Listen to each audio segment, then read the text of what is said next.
ये कहा था कि खरगोदा में मारुति का प्लांट आ रहा है, अभी तक सिर्फ 500 में कहाँ तक बढ़ा है और मारुति ने 10% पैसा जमा करा दिया है।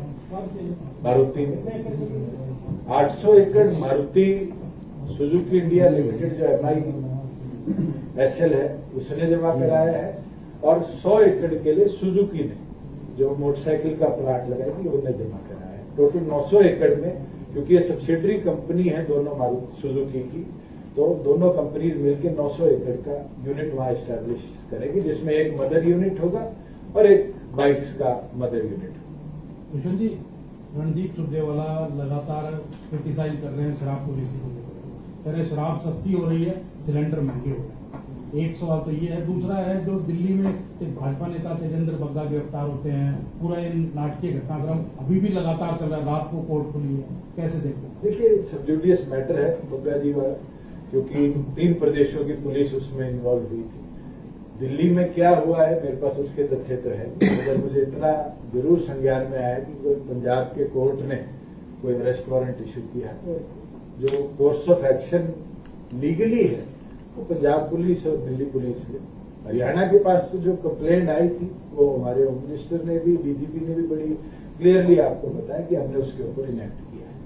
एक रणदीप सुरजेवाला जहाँ पॉलिसी की बात है, हमने तो 100 वेंड्स कम करे, हमने बेटर मॉनिटरिंग करी है, और एक्साइज का जो हमारा टारगेट है उसको 1200 करोड़ और बढ़ाया है इस एक्साइज ईयर से।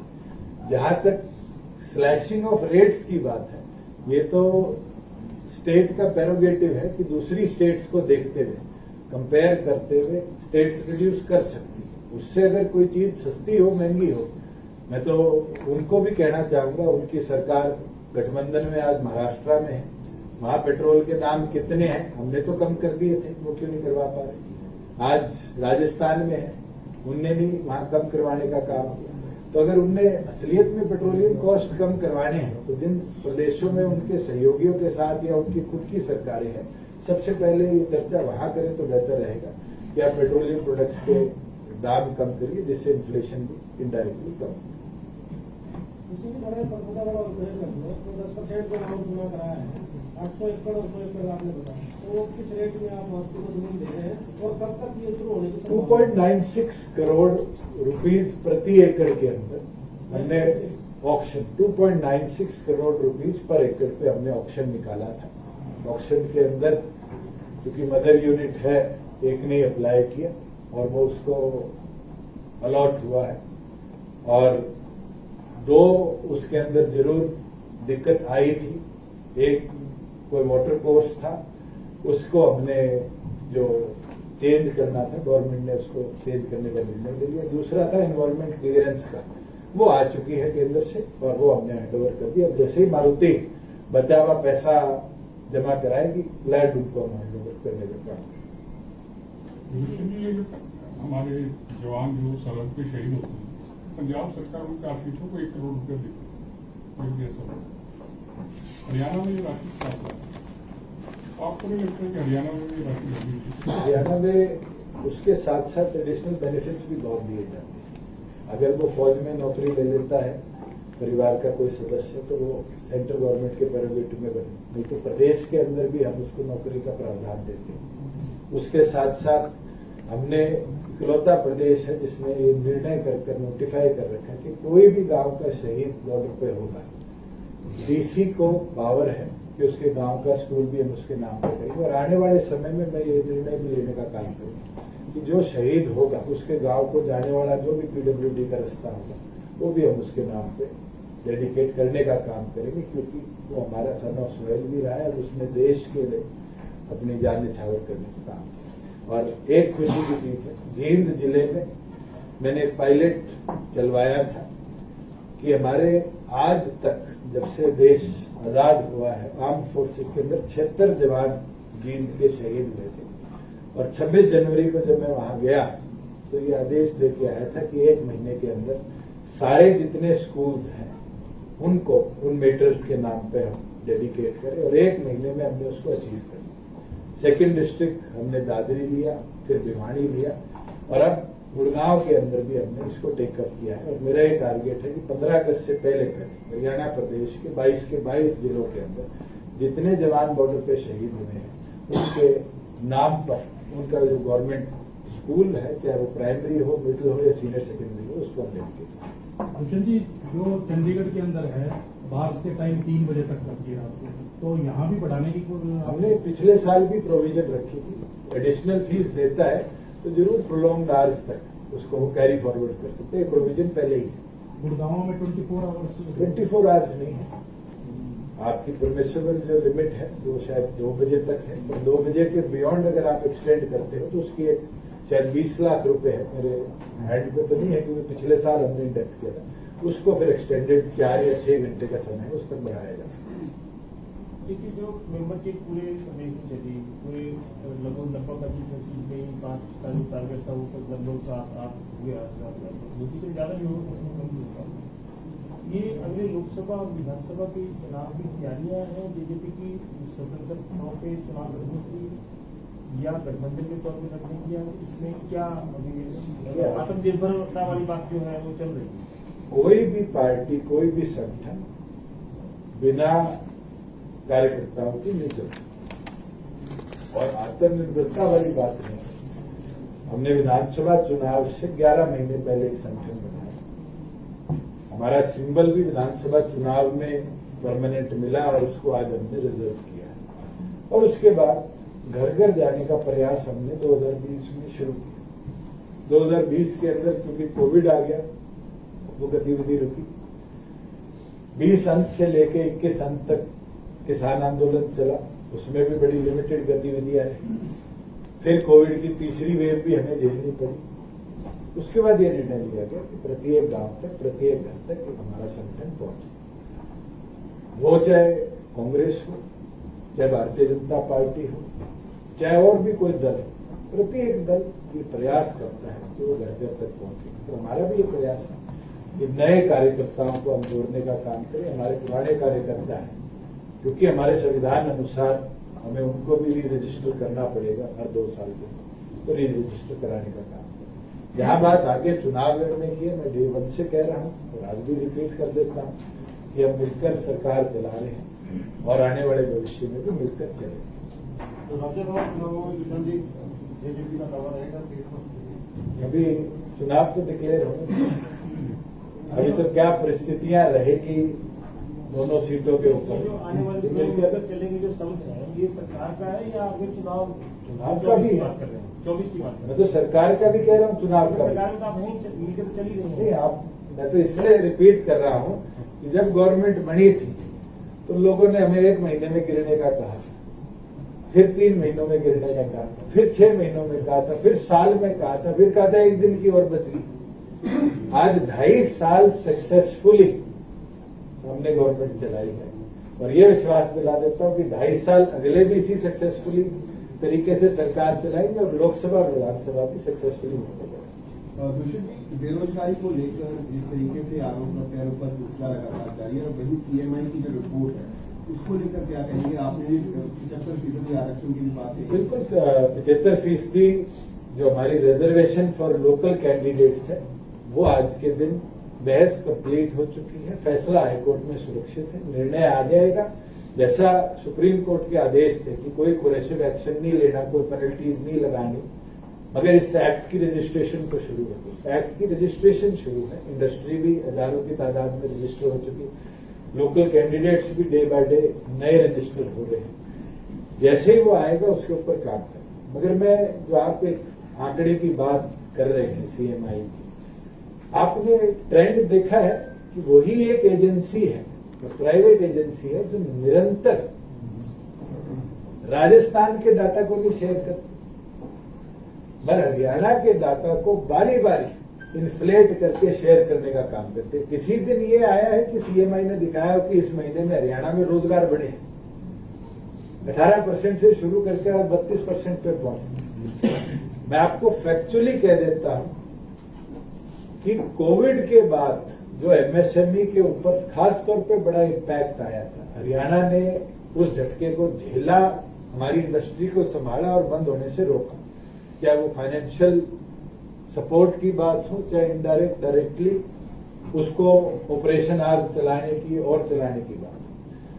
बहुत सी ऐसी स्टेट है जहां हजारों एमएसएमई आज के दिन बंद हो, हमारे यहाँ नई एमएसएमई बढ़ी और हमारा टारगेट है कि हम इंडस्ट्रियलाइजेशन को और आगे लेके जाएं। पॉजिटिव चीज ये है कि पिछले एक वर्ष के अंदर लगभग 28,000 करोड़ की इन्वेस्टमेंट को प्रदेश ने अपनी ओर डाइवर्ट किया, जिसमें 4 आप कह दीजिए मदर यूनिट हमारे प्रदेश में आने को एग्री करें। पहला बहुत बड़ी बात जो दिनेश जी ने कही थी, मारुति सुजुकी इंडिया लिमिटेड है, जिनने 900 एकड़ के अंदर 2 प्लांट, एक बाइक्स का और एक कार्स का लगाने का निर्णय लिया। एटीएल जो global small battery manufacturing company है, आप कभी चक्कर लगाए तो सोना जाके आइए, IMT सोना जो रोजका मेरू मेवात में, उसके अंदर उनका जो बैटरी मैन्युफैक्चरिंग प्लांट की ऑलरेडी कंस्ट्रक्शन शुरू हो चुकी है और मेरा मानना है कि 1 वर्ष के अंदर वो प्लांट अपनी फंक्शनैलिटी के ऊपर चला जाए और लगभग 7,500 की एम्प्लॉयमेंट हो। ATL batteries private limited. तीसरा फ्लिपकार्ट, जिसको पीछे हमने 140 एकड़ पाटली हाजीपुर मानेसर के पास एक गांव है, वहां पर HSIDC में दी थी, उनकी कंस्ट्रक्शन शुरू होगी, जो कि एशिया का one of the biggest warehouses single unit में वो बनाने का काम करेंगे और जिसको 5 से 7 मंजिल हाइट तक का fully automated with employment of 12,000 employees वहां पर आएंगे। ग्रासिम पेंट्स 80 एकड़ के अंदर नई अपनी यूनिट, हमारा जो पेट्रोलियम प्लांट है IOCL का पानीपत, उसके साथ लगाने के लिए ऑलरेडी लैंड ले चुकी है, कंस्ट्रक्शन उन्होंने शुरू कर दी। कोक ने रोहतक के अंदर अपना एडिशनल यूनिट एस्टैब्लिश किया। हमारे पास जो सीमेंट मैन्युफैक्चरिंग कंपनीज हैं, क्योंकि NCR की सीमेंट की डिमांड दिन प्रतिदिन बढ़ती जा रही है, उसको देखते हुए 2 यूनिट्स ऐसे हैं जिनमें जो हमारा झज्जरवाड़ा दोनों थर्मल यूनिट्स हैं, उसके साथ नए प्लांट एस्टैब्लिश करने का स्टेट को प्रपोजल भेजा और एक बांगड़ सीमेंट का जो एडिशनल प्लांट था उस परमिशन को हमने अप्रूव भी कर दिया, वो भी अपना सेकंड यूनिट लगाने का काम। और मैं ये मानता हूं कि ये जो बड़े बड़े यूनिट्स आ रहे हैं, ये इनडायरेक्टली सिस्टर कंसर्न्स को भी लाने का काम करेंगे और प्रदेश में जो अनएम्प्लॉयमेंट की एक बात चल रही है उसको रेक्टिफाई भी करेंगे और एम्प्लॉयमेंट की अपॉर्चुनिटी बनाएंगे। जहां गवर्नमेंट एम्प्लॉयमेंट की बात है, बिल्कुल कोविड की वजह से पीछे भर्तियां रेगुलर स्पेस पे नहीं होता और पीछे CM साहब ने भी आपको ब्रीफ किया था कि हमने 50,000 प्रदेश में भी नई भर्तियों हरी झंडी देने का काम किया, जब उसके ऊपर भी स्टाफ सिलेक्शन कमीशन भी और हरियाणा पब्लिक सर्विस कमीशन भी अपनी कार्रवाई उचित तौर पर करें। अभी तक फोकस कर रहे हैं, उसके दिनों पर लगा हुआ इंडस्ट्री पावर की वजह से बहुत संकट चल रही है, तो आपको भी कुछ पता है? बिल्कुल, वो एक कंसर्न है और मुझे लगता है कि पावर डिपार्टमेंट ने बहुत हद तक उस कंसर्न को आज के दिन दुरुस्त कर दिया है और मुझे उम्मीद है कि अगले 5 से 7 दिनों में जो हमारी सप्लाई रुकी हुई थी रेगुलर तौर पर जो आनी थी, चाहे वो हाइडल की आनी है, क्योंकि भाखड़ा फुल कैपेसिटी पे मई में एंड में आके चलता है, तो जो BBMB से प्रोडक्शन आनी है एडिशनल, वो भी हमें सप्लाई हो गई। जो हमारे कोल प्लांट्स चाइना की वजह से एक बंद पड़ा है, शायद उसका स्पेयर भी आने वाला है। खेदड़ का वो 300 मेगावाट का यूनिट भी चल जाएगा और साथ में हमारे एडिशनल जो एग्रीमेंट्स वो सरकार द्वारा साइन हो चुके हैं, वो भी हमें लगभग 1000 मेगावाट के आसपास एडिशनल सप्लाई मिल जाएगी। तो मैं मानता हूं कि within time frame of 1 week to 10 days तो इंडस्ट्री को पावर क्राइसिस झेलने पड़ रहे हैं। हमने बहुत हद तक रेजिडेंशियल जो पावर क्राइसिस थे उसको रेक्टिफाई कर दिया। इंडस्ट्री वाले पावर क्राइसिस जो 8 घंटे का कट हमने मैंडेट किया है उसको भी हमें ये 75% का कोई आंकड़ा है अभी आपके पास? ये 75% रिजर्वेशन में अभी तक कितने लोग इसका बेनिफिट उठा चुके हैं? अभी तक तो एक भी नहीं उठा पाए। 75% क्योंकि सब्सिडियस है और हाईकोर्ट जैसे ही उसका निर्णय लेगा उसको फिर फोर्स हम लाने का। ये जो गौतम अडानी का जो हमने 450 मेगावाट 400 के आसपास की जो मेगावाट छोड़ दी IIT को, क्योंकि एग्रीमेंट का हमारा दोनों का कहीं और 2 रुपये 4 रुपये से दोनों का देखिए वो मामला आज के दिन जो हमारा ट्रिब्यूनल है पावर ट्रिब्यूनल उसके अंदर चल रहा है, तो उसके आउटकम के ऊपर ही आगे नहीं। अदानी वाला तो विजन कर ही दिया सरकार ने, कई 2 दिन में शुरू होने 400 छोड़ दी मेगावाट, 1424 मेगावाट का एग्रीमेंट तो बना। प्राइस वेरिएशन पे था जितना मेरे संज्ञान में, करेक्ट भी हो गलत भी हो वो सकता कह रहे है। हैं कि उस एग्रीमेंट के बाद उसको तोड़ देंगे, आयुर्वेद कोला महंगा हो गया है, इसलिए उसको महंगी जो आयुर्वेद कोला वाली बिजली है उसको महंगी रेट पे सरकार खरीद दिया जाएगा। तो हरियाणा ने कहा कि हम इसको खरीदते ही नहीं है, बस हमारा 250 लेते जो हमारे देशी कोले से बनी है। लेकिन 2 रुपये 4 पैसे दोनों का ही आना आयुर्वेद कोले का ये मैंने जो लास्ट रिव्यू पावर डिपार्टमेंट से लिया था उसके अंदर यही था कि जो हमारा रेट के ऊपर रिवीजन के ऊपर एक पिटीशन ट्रिब्यूनल में चल रही है उसके ऊपर अभी चर्चा हुई। कोई एडिशनल एग्रीमेंट ऐसा हुआ है मैं जरूर उसका संज्ञान लेकर आपको शेयर करता हूं। तेजस्वी पत्ता की गिरफ्तारी को लेकर जो हरियाणा में का जो उसका जी तो मैंने पहले ही कह दिया। सर, राजनीति का जो स्तर है वो आए दिन लगातार नीचे गिरता जा रहा है। आरोप प्रत्यारोप तो लगातार लगते रहते हैं, लेकिन जिस तरीके से अगर कांग्रेस की बात करें, भारतीय जनता पार्टी की बात करें, FIR रजिस्टर होती है, पंजाब पुलिस एक तरह से जिस तरीके से विस्तार का बयान आया था कि टॉर्चर हाउस में आम आदमी पार्टी का बन चुका है, उस पर क्या कहेंगे? देखिए जिस तरह की कार्रवाई हमने देखी है ये एक नहीं तीसरा केस ऐसा है जहाँ दिल्ली के व्यक्तियों पर पंजाब में FIR हो रही है। मैं ये मानता हूँ कि दिस यूटिलाइजेशन ऑफ फोर्स और क्योंकि ये मैटर माननीय हाई कोर्ट दिल्ली भी, पंजाब हरियाणा भी और सुप्रीम कोर्ट की भी निगरानी है, तो जब जो माननीय कोर्ट इस पर निर्णय करेंगे मुझे लगता है सारी पुलिस फोर्सेस को उसको फॉलो करना पड़ेगा। मगर CRPC में जरूर ये प्रावधान है कि जहां भी रजिस्ट्रेशन होती है वो फिर स्टेट उस पर इनेक्ट करती है। अगर कोई रजिस्ट्रेशन पंजाब में हुई है तो पंजाब पुलिस के पास पावर्स है कि वो उसको इनेक्ट करे। पंचायत का 3 महीने का इसमें क्यों माना कि 3 महीने तक ठीक रहेंगे? अगर आपने पढ़ा आया ना, नहीं ऐसा कोई मामला नहीं है, सिर्फ जो डॉट्स बैकवर्ड के और कई जगह ऑब्जेक्शनेबल थे SC के और महिला तो हमने क्लैरिफाई कर दिया था कि ऑड इवन तौर पे अब चलाने का आगे काम करेंगे।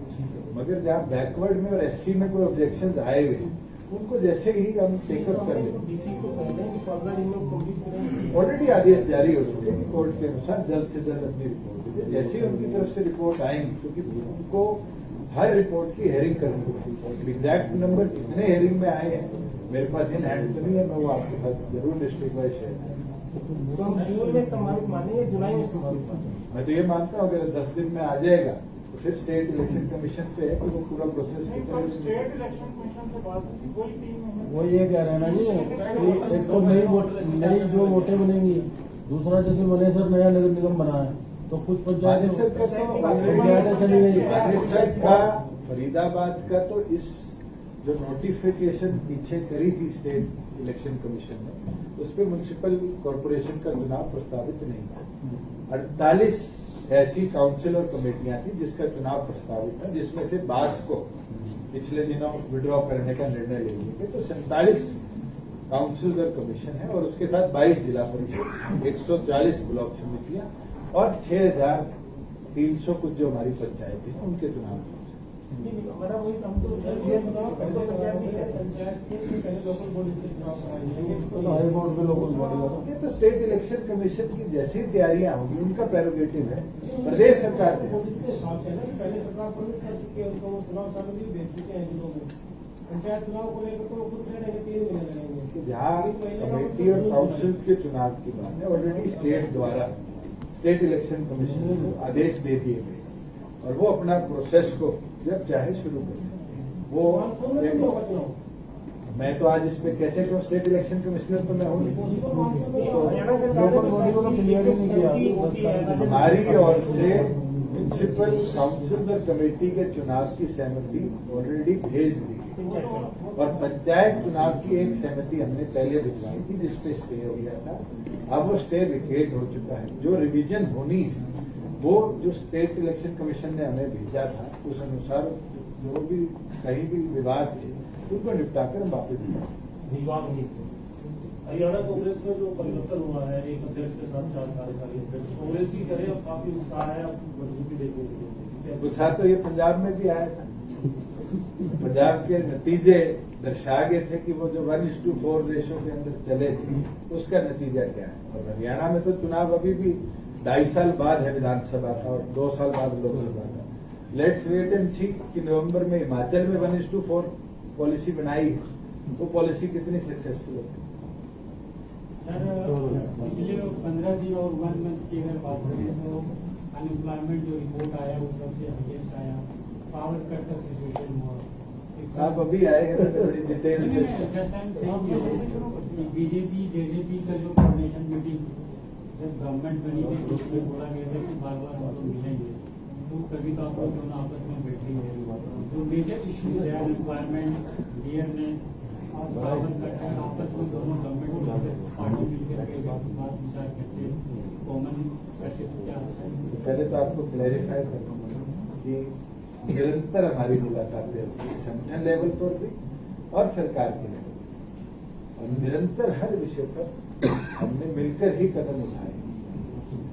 आज के दिन जो क्राइसिस है पावर के, it is not centric to the state of government. ये आप यूक्रेन के वॉर की वजह से भी देख रहे हैं कि there is a global inflation in coal price and petroleum price. ये क्राइसिस पूरे देश के 9 प्रदेशों में, जिसमें तमिलनाडु भी है, आंध्र प्रदेश भी है, उड़ीसा भी है, हरियाणा भी है, और तो और जो पावर सरप्लस स्टेट्स थे उनको भी झटका झेलना पड़ेगा। बिल्कुल हमें कदम उठाना पड़ेगा कि रिन्यूएबल एनर्जी की स्टोरेज की ओर हम जाए, और उसके ऊपर मेरिट संज्ञान में जो पॉलिसी ऑलरेडी इन प्लेस है और जल्द उसके ऊपर कदम उठाए जाएंगे कि प्रदेश में ऑल्टरनेटिव सोर्स ऑफ एनर्जी के ऊपर बढ़ा। दोनों पार्टीज के बीच में इंटरनल मीटिंग होती है। अगर आप चाहेंगे इंटरनल मीटिंग हो कि हम फोटो इश्तेहार में लगा के दें। ये मेरा एक सवाल है, जिसका क्या आपने कहा कि दिल्ली में IMFL को 1:2 कर दिया है, क्या जो हमारी अब नई पॉलिसी आई उसको बीट कर पाएगी 50%? मैं ना तो दिल्ली को और ना पंजाब को और ना उत्तर प्रदेश को टारगेट लेके, मेरा टारगेट यही था कि 2020 से 21 तक हम हमारे रेवेन्यू बढ़ाए, और हमने 6100 से बढ़ाकर उसको 6700 को हमने अब 7938 किया, और इस बार टारगेट है 1200 करोड़ का। उसमें प्रोसेस जो हमने अपनाए हैं वो एक प्रॉपर मॉनिटरिंग, दूसरी चीज मॉनिटरिंग के बाद उसको लीकेज से रोका जाए, डंपिंग से रोका जाए, और हम सक्सेसफुल रहे। मैं पिछले साल का शेयर करता हूँ कि लास्ट 365 डेज में 1200 से ऊपर FIR प्रदेश में, जिसके अंदर हमने इलीगल सेल ऑफ अल्कोहल पकड़ी है, और आने वाले समय में भी ये सख्ती बढ़ाएंगे। इसको कब तक योगदान होगा जब आंकड़ा बढ़ रहा है हमारा रेवेन्यू, तो ये नहीं है। आपके साथ एक सीधा आंकड़ा शेयर कर दूं कि हमारे जो वेंड्स हम सेल करते हैं उससे लगभग 3600 से 3800 करोड़ फिक्स्ड रेवेन्यू है। उसके बाद में जो भी रेवेन्यू आता है वो सारा हमारी एक्साइज ड्यूटी बेस्ड है। दिल्ली पहले वेंड बेस्ड नहीं चलती थी, एक्साइज बेस्ड।